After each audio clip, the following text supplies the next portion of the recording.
Hey folks, Steve here with another Pitt's War Struggle for Europe video. This video will be picking up from the last one, where we had previously covered the Revolutionary period, and we're in kind of the transition state into the Imperial period, where Napoleon is the emperor, not just a general or first consul. There's not a huge number of political elements in the game around that, other than a few chits that allow Napoleon to leave Egypt and go to France. We played through that in the previous. Um, what I've done before starting recording is I've already played a little bit of the events phase of the 1801 turn, because how that goes is going to have a really strong impact on the way the initial part of this video is going to go in terms of like what's happening on the map. And that's because in this 3 year period, the piece of Amiens chit is potentially drawable, able to be drawn from the cup on the French side.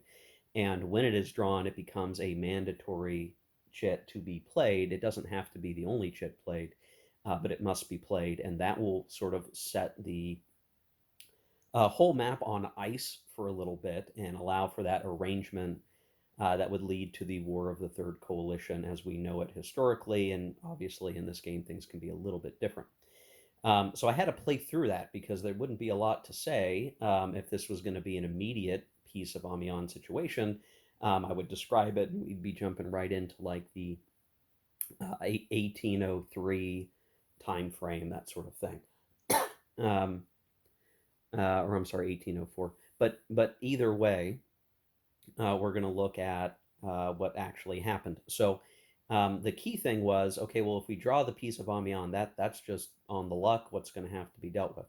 But the French player did not draw it, and in fact was willing to, right out of the gate, pay to pick a chit out of the cup, and they chose the Tsar Paul the First chit, which would put Russia back to neutrality and boot those Russian units out of Austria, and they did draw it. Conversely, the coalition was paid 2 recruitment points to pick Perfidious Albion, which the goal there would be to force the French to put chits back into the cup out of their pool. And I sort of assumed this is kind of like the weird thing, like when do these things get played? I think that it's kind of funky the way that this maybe ought to work. I gave the coalition the opportunity to put the Tsar Paul chit back in the cup. I'm not sure that the order of operations should actually work that way. Maybe they shouldn't have had that option. Um, but I allowed them to. Unfortunately for the coalition, France did not end up putting Tsar Paul back in the cup. Two other chits got put back in the cup, ones that weren't as seismically impactful. So they did play that. Russia is back to neutrality. The Ottomans are still in. There is a chit that could come out of the cup that would allow the Turks to be put back into a neutrality or even alliance with France. We'll see if we draw that on the next turn that is feasible. But what this is going to mean is, for the political situation, this, at least this turn, the 1801 turn, the war is still on. The British have kind of paid out their recruitment points to try to shift the balance here, so they're not going to be able to do much themselves.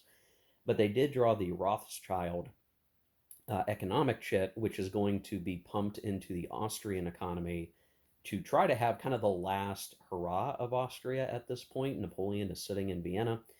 It is still possible for the Austrians to build up sizable armies, and Napoleon will have to face off against them and try to beat them, in the field, and also fend off the Ottomans, essentially.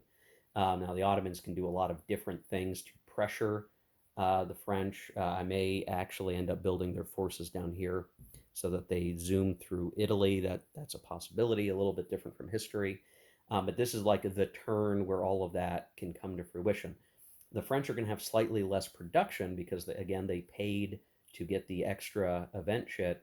So there's still a sense of balance here that Napoleon's in a fine position. He should be able to defeat the Austrians by himself if need be, but it'll also matter, can the French get forces down to fend off the Ottomans and hold out long enough to get either the Peace of Amiens or get the harem chit that would allow that political shift of the Ottomans. And the way I would play that on the next turn, let's say that the French draws both the Turkish chit and the Peace of Amiens, I would allow the Turkish chit to be played before the peace, because that's going to govern the political alignment or the diplomatic alignment when the Peace of Amiens lapses and we enter back into the fray.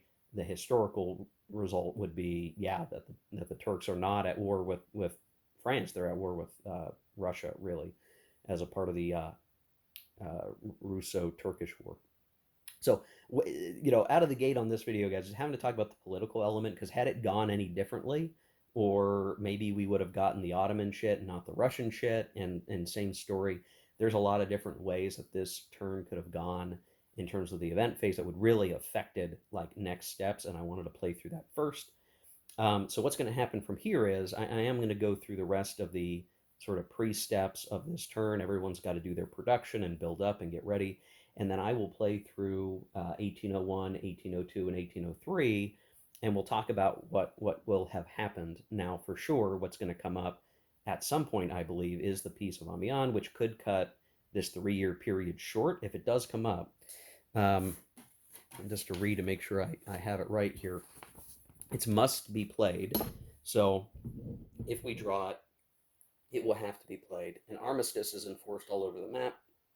Combat units are placed in their respective home countries. Major powers at war keep their minor conquests, minor zone conquests, but also recover their 1792 home countries. Until the end of the current 3-year period, no production is allowed and no war takes place. Afterwards, the war with previous alliances resumes. So the diplomatic state before the peace goes is pretty important. This is also why, Britain, like there's not a mad rush for Britain to align any other countries right now, because there's going to be a peace out anyway. So if they want to spend a lot of their chits doing that, that might be overkill.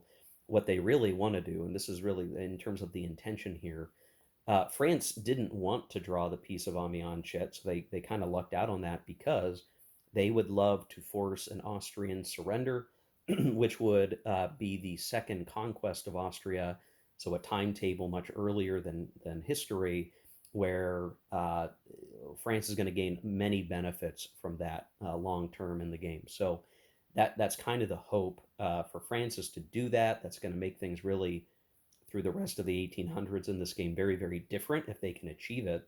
The coalition hates that. They wish the Peace of Amiens shit had come out because they need to give Austria safety and avoid that situation. And that's why all efforts will be put into Austria surviving, if it can, with the Ottomans coming to their support as needed to keep it alive, keep something happening. So that's really the main point here is, the French are not interested in peace yet. They sort of have the holistic advantage on the European map at this point. That's what it's really going to come down to. Prussia is still neutral and not building anything. Spain is neutral and not building anything. Last-ditch efforts to influence minors could still happen, but again, the most important thing is, you want to be able to use chits for interception. That's a big deal right now, and the coalition does kind of have a bank of some chits to help with that, to tactically fight off Napoleon. I think it's a good mechanic to use the event chits in ways to generate interception attempts, because it makes those chits more of a currency than just things that you can do special. It doesn't really map to anything diegetic, like, why is not being able to do a naval invasion allowing this general to intercept, right? Like, that doesn't make sense. But from a playability standpoint, it does put a meter on, what you can do, and forcing the player to make a hard decision when it can be really, really important or really, really climactic. So there you go, guys. That's the intro, kind of a long intro, but again, critically important turn, critically important event phase that we needed to get through before I could even talk about what else could happen in this 3-year chunk of the game. And now I'll go play it, and you'll see the aftermath. Okay, well, boy, the map looks a little bit different here as we end 1803 and begin to look to 1804. Couple of critical things occurred in the events phase of the second turn of the 3 year period. The French did draw what they needed to have the Turks convert to an ally.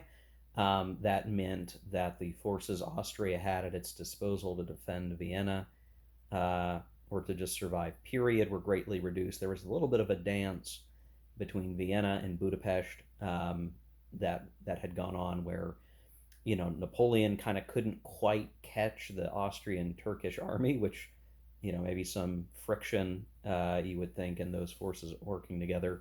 But they ended up taking Vienna back that first turn, which meant that Austria still hadn't surrendered. Napoleon was kind of in a weird position. But by the end of that second turn, because we converted the Ottomans to French allies, that left the Austrians in an untenable position. We still didn't draw the Peace of Amiens or the Treaty of Amiens chit. And so France did indeed force Austria to surrender. They took Tyrol and Salzburg, but those convert over when the Treaty of Amiens takes effect and goes back to Austria. There will be a one-turn peace treaty, mandatory peace, before Austria becomes a French ally. So, imagine whatever political shifting is required to support such a thing. But there you go. Um, and so, because the peace of Amiens is taking place, everyone goes back. That went into effect at the beginning of 1803. I should point out. So this marker's done, but we did draw it, and we had to use it. This is kind of an interesting situation. So everyone had to go back to their 1792 borders, and then there could be no fighting or wars. You could still move, and so we have kind of a shuffling of units around to prepare for the next phase. France does have the Talleyrand marker, which they could use to maybe make Russia an ally or create some other alliance shift, depending on what the rest of the event chits look like coming into this next year, 3 year period. So France is feeling pretty good about that. The coalition's not feeling good at all because they've really functionally lost one of their main um, factions. Right, Austria has a pretty robust unit pool for this 1809 alliance to be in place 7 years, 6 years earlier is um, tough for the coalition. It really makes it hard for the future of the game. Prussia is still pretty neutered. Russia could be a contending force here on the map, but again, they're neutral and they could shift either which way at this point. Ottomans are technically a French ally. Spain is neutral, and that could change, at the drop of the hat. So right now, certainly in the French faction's favor, it's hard to kind of see like, well, what else is going to happen that could shift that. I'm sure plenty will, and there will be random markers, event shits that could pull Austria out of its alliance with France. So don't think that this is a permanent deal. But for a tremendous amount of time, France is going to be feeling pretty good about its game state as we progress, and Britain's really going to be struggling to piece together a long-term strategy because the things are just too bottled up right now, with France feeling pretty good uh, in general. So as we go to this next 3 turn cycle, Murat's coming on. We're starting to get the emperor's marshals leaders entering the game, which is going to lend even more strength to the French side.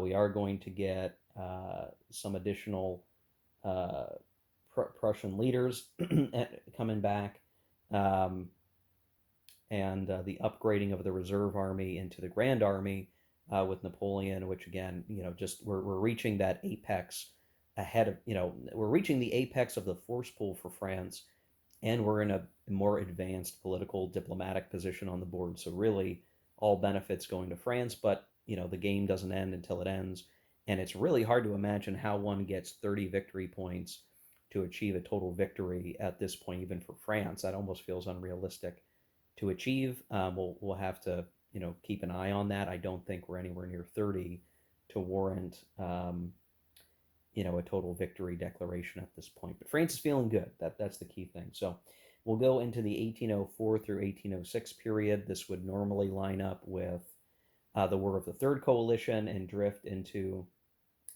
kind of the beginning of the War of the Fourth Coalition. I think our historical results are not going to happen here. Our game state is going to look very different with Austria being an ally of France. So, yeah, let me play through those next three turns 1804, 1805, 1806, and we'll see where we stand at that point.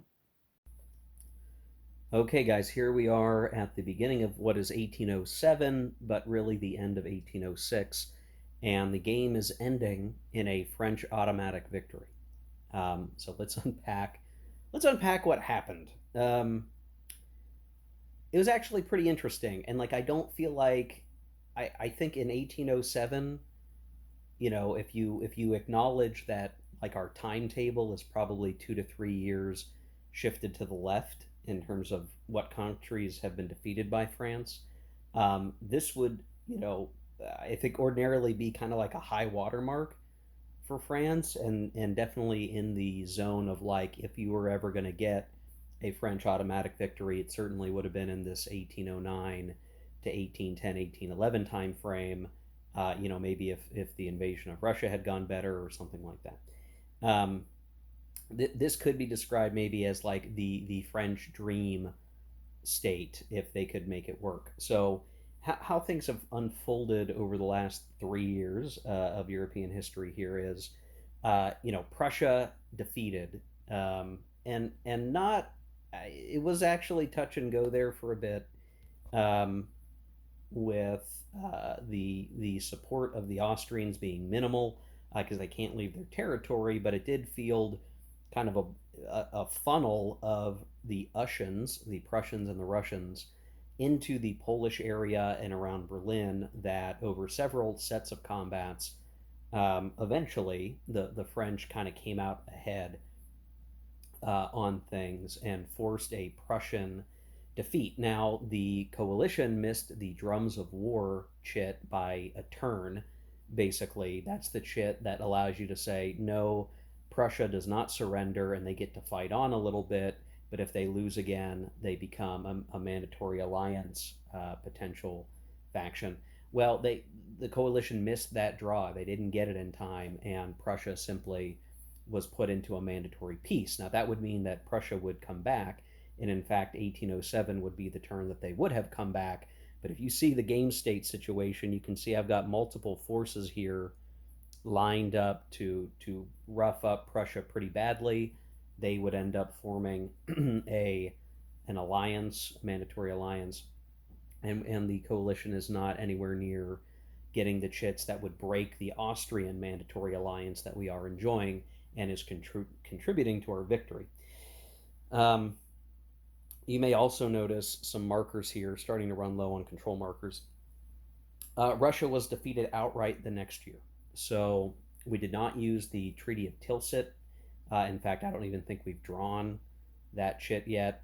But we managed to bring Russia to a surrender state, capturing both Moscow and St. Petersburg and Kiev, all because, and Odessa, all because we have had the Turks on our side. They remain allied to France, and just simply between the French armies and the Turkish armies, over the life of that next continuing campaign after the defeat of Prussia, we came out ahead on that, and that became really interesting because both sides had plenty of combat chits. Both, in a couple of instances, we're using like 2 combat chits, the maximum per combat. A very near run thing, but Russia was defeated. The big difference maker, it turned out, on several die rolls over time were draws where maybe the French enjoyed a slight die roll advantage, but the die rolls came out equal. The losses were either equal or, adjusted by the die rolls, how the combat results table worked. Uh, but because Napoleon was the better leader than Kutuzov, the French would win, and then they would typically follow that up with a pursuit, knocking off another step some of the time, though there were a few instances where the coalition had an event chit that stopped a pursuit. So there was a lot of back and forth here. I mean, I would say just because of the way that Russia really amps up the tempo in the game, that the last few turns have probably been the most intense uh, turns in terms of moving units and die rolls and like big events happening, which was fun certainly. But again, Russia could not stand alone. Britain really had a hard time figuring out how to make a difference on the map, and really couldn't affect much change. Because it only was getting a few replacement points. It had a hard they had a hard time finding like where could they actually affect change? And we started looking at Spain. Spain had been converted to a French ally using the Talleyrand event chit, and so Spain joined France, and we have a timer ticking on that. Right, there will be event chits that would take Spain out of that alliance or would put Spain in its liberation war against France. But we use that to reasonable effect here. You can see in the bottom left where um, we sent the Spanish after Portugal.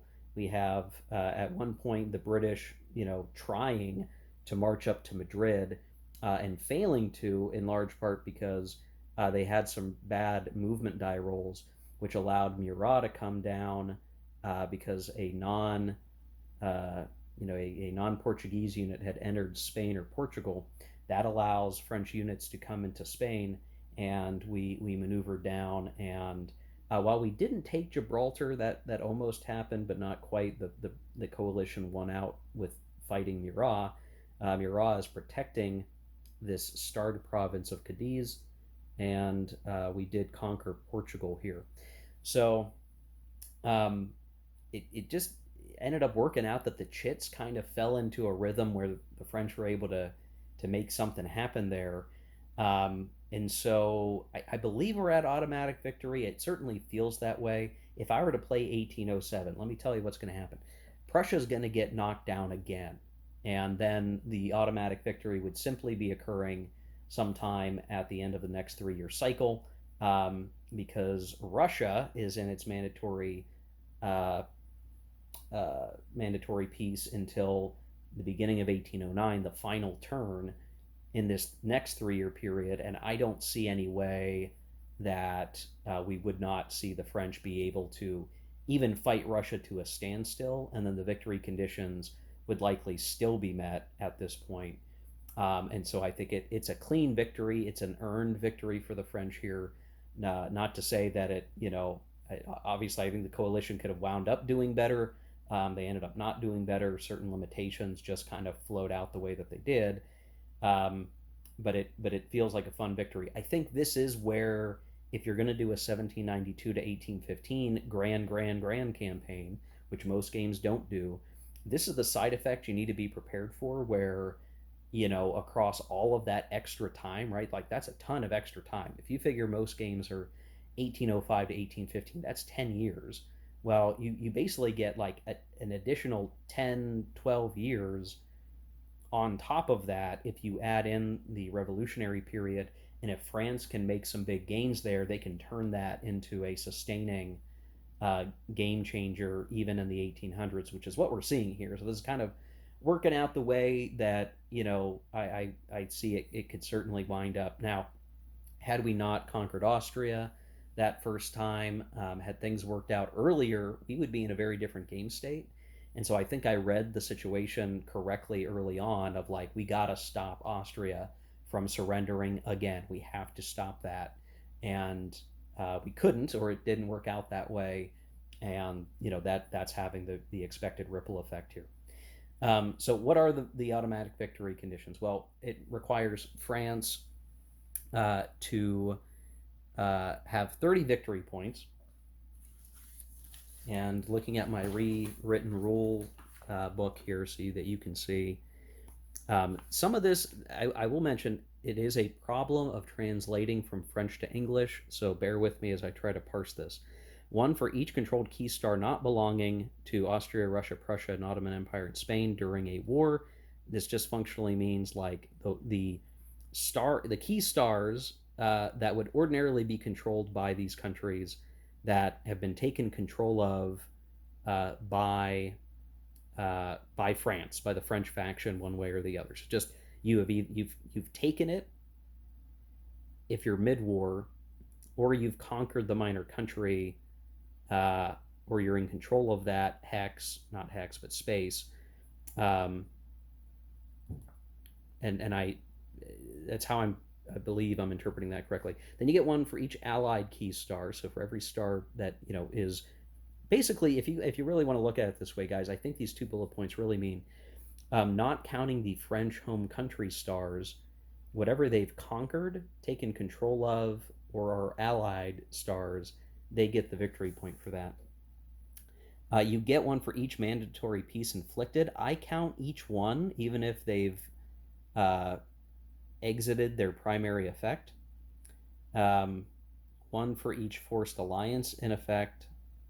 So this is the thing, inflicted. So like ones that are currently in place, or it could mean each one over time. And I choose to believe it's each one over time, but this is where it's going to get funky, guys. We would get one for war liberation, and then if we control Syria, uh, we get a point. We also get a point if we control Corsica and Sardinia. France does not have the Corsica Sardinia one because we were never able to get across the water. We do control Syria though, so we don't have Corsica Sardinia. We do have Syria.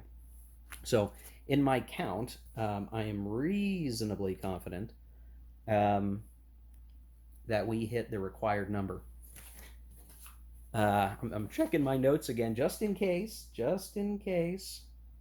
because we have one, two, let's see, three.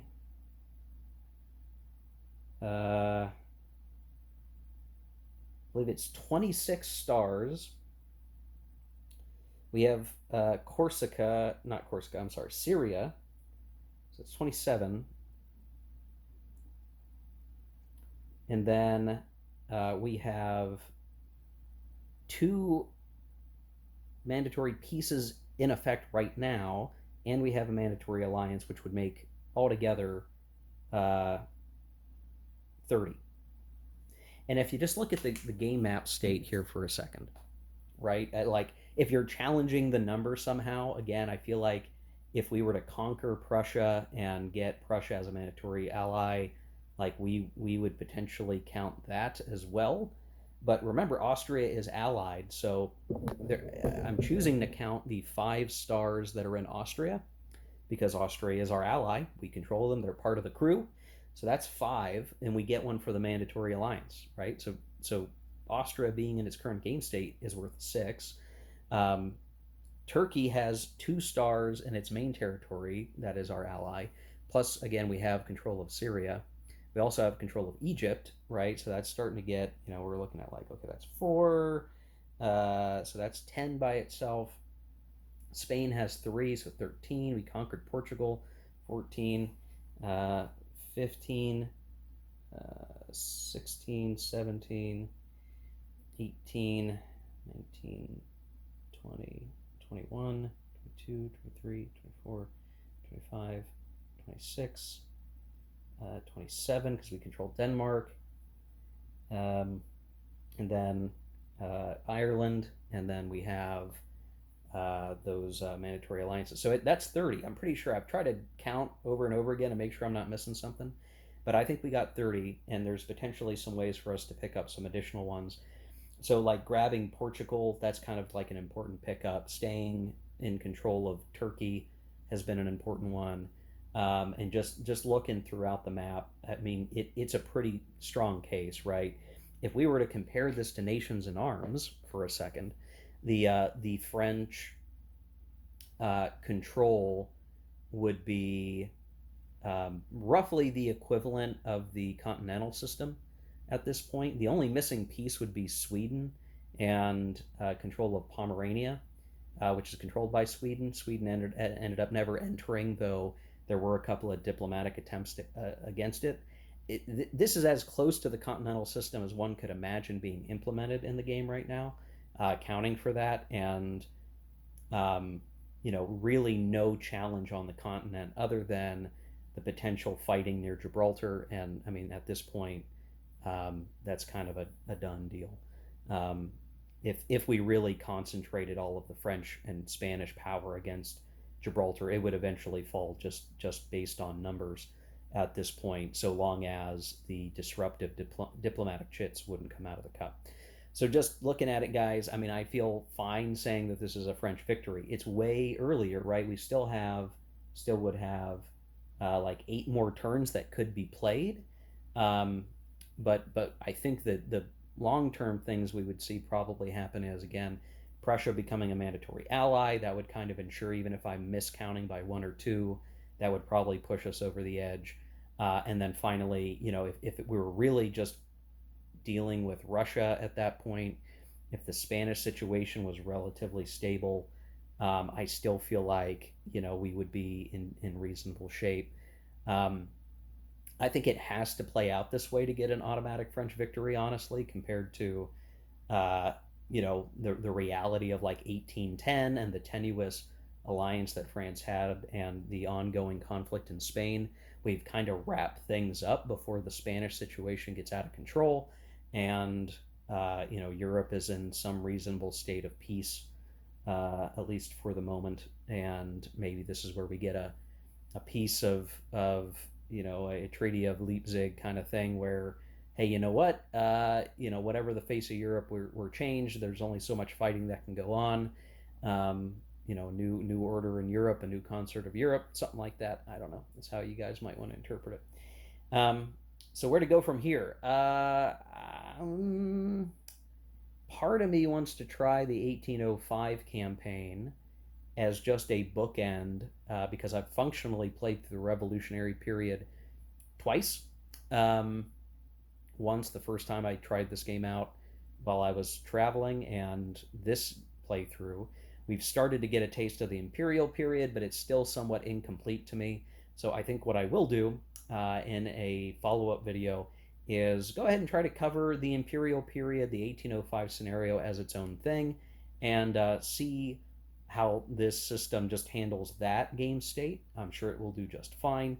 Um, but as a grand campaign playthrough, I'm pretty satisfied with this for what it is. Again, this game, um, being a magazine game, there's a lot of bits here. You can see all the chits up there that we were working through and using, and they ended up supplanting the control markers as extra control markers, so sort of a built-in helper mnemonic there for some stuff. But yeah, we'll hit 1805 as a restart and just play 1805 to 1815 in the next video.